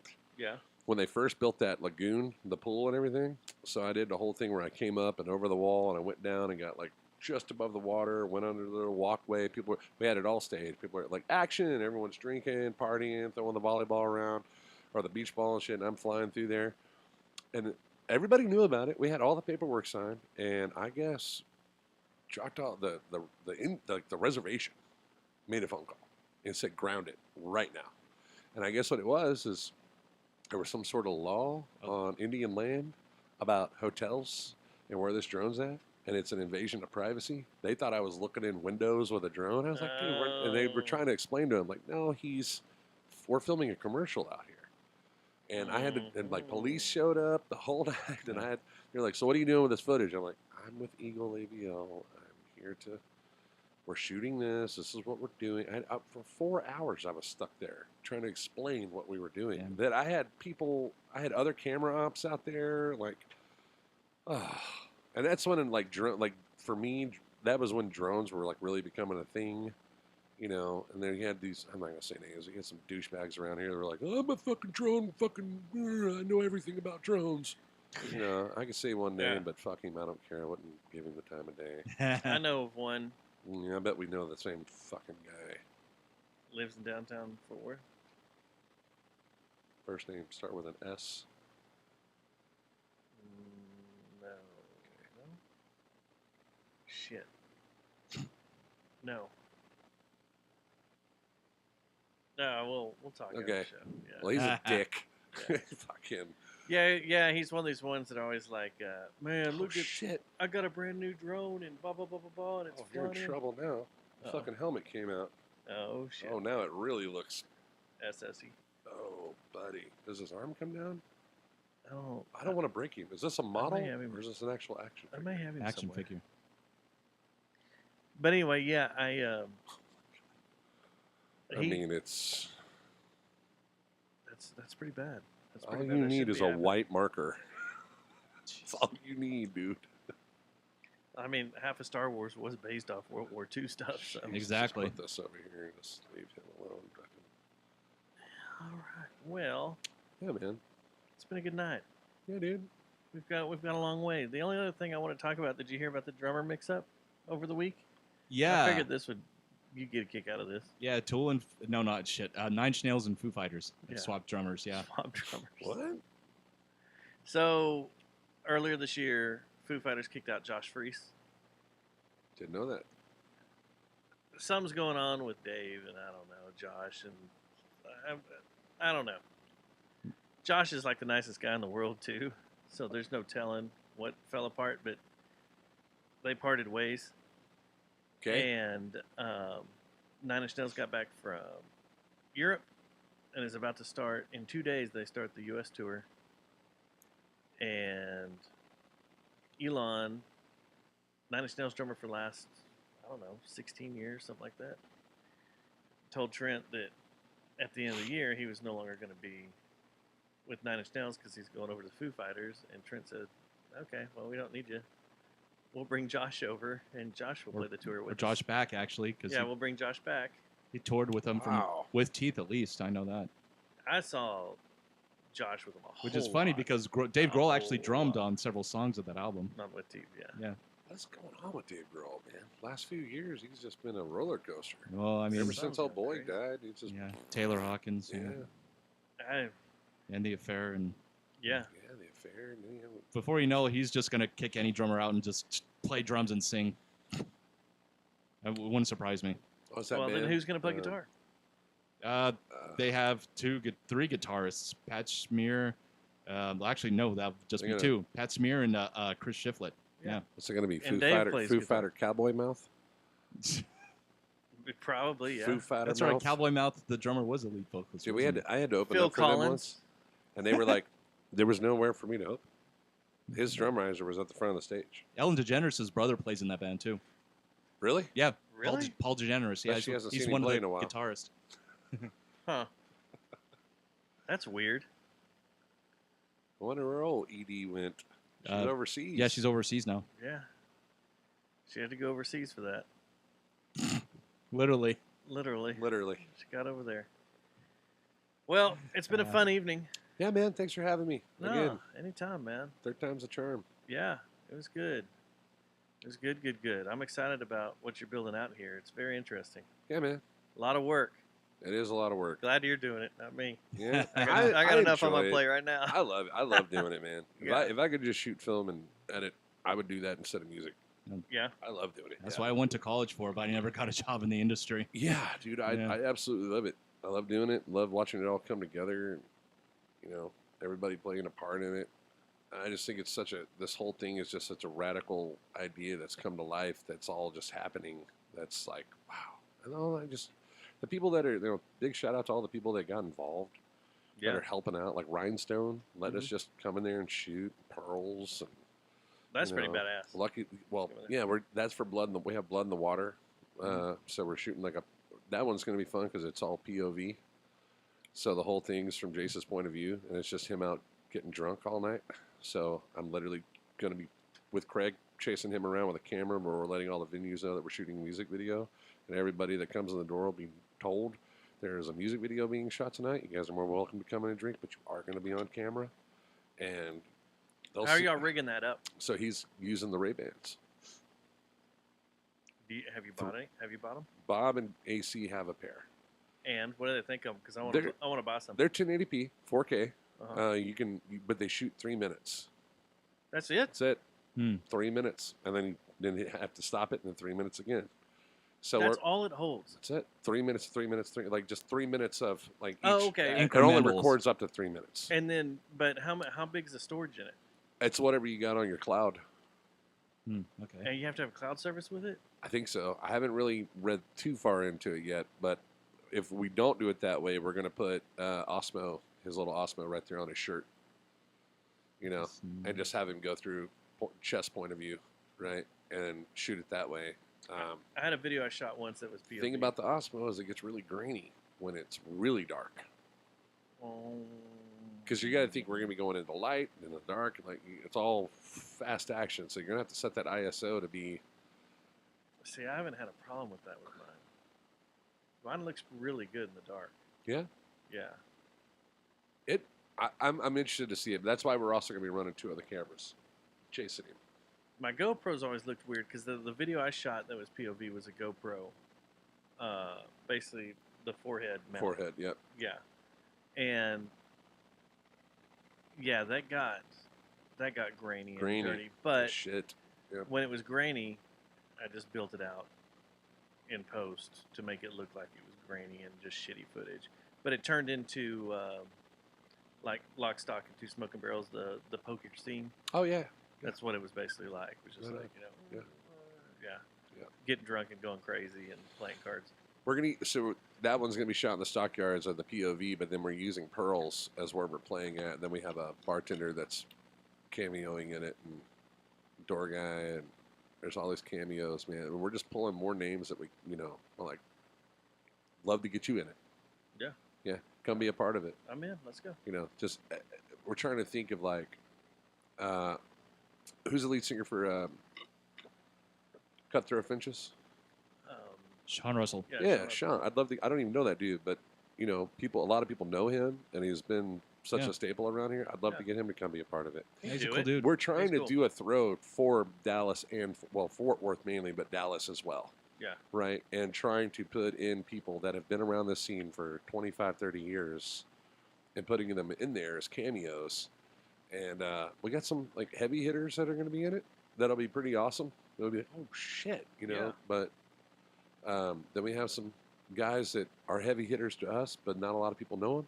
But we know who they are because they've done great things, and they're going to be in it. And so it's all those kind of Easter eggs thrown in there, along with wall breaks and all sorts of shit, man. Like you said, it's a lot of work, but it's worth it. It's worth going to be it. awesome in the end. It's going to be It's a really cool story. The concept is great. I love it, man. And I love the fact that it's going to go to like film festivals, like as a movie to music with dialogue. And then what you'll eventually build it out to is crazy. Totally. Yeah. If that comes to fruition, which I think it will, I think we have the power to make it happen.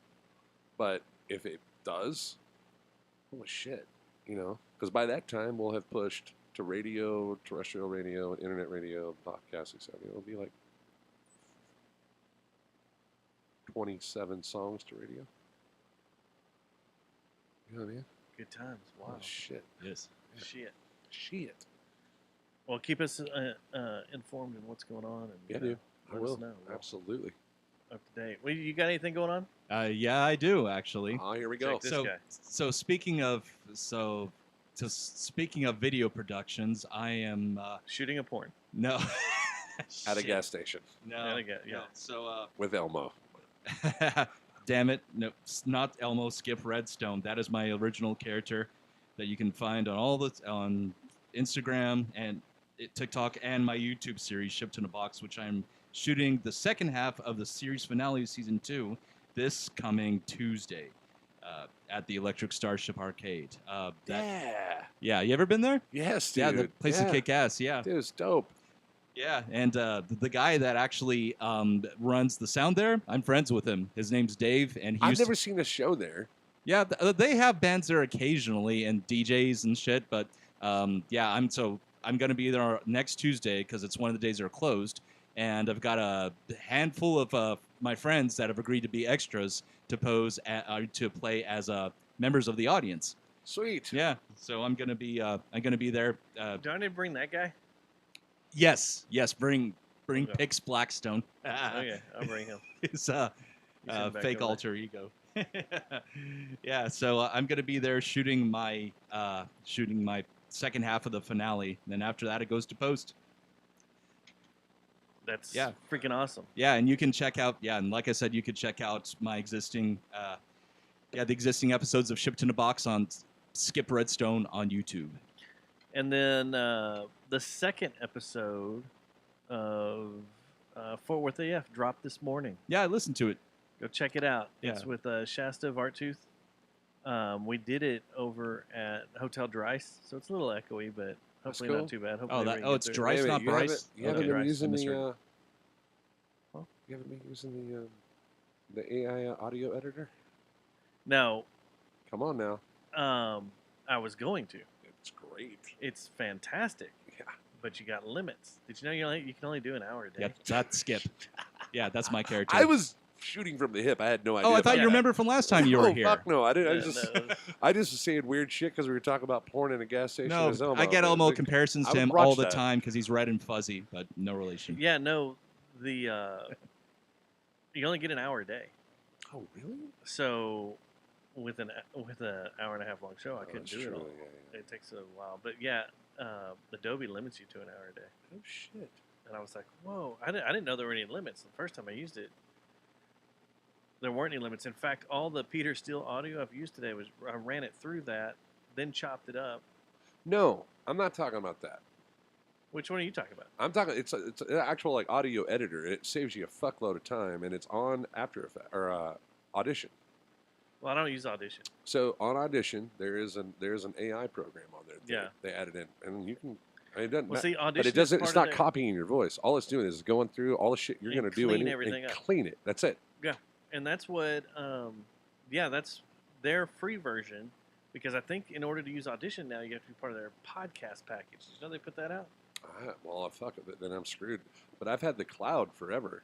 Yeah, I've got the photo cloud, but I don't have the full cloud. Oh, I got the full cloud. So that's probably what it is. Well, yeah, so you probably have it in there.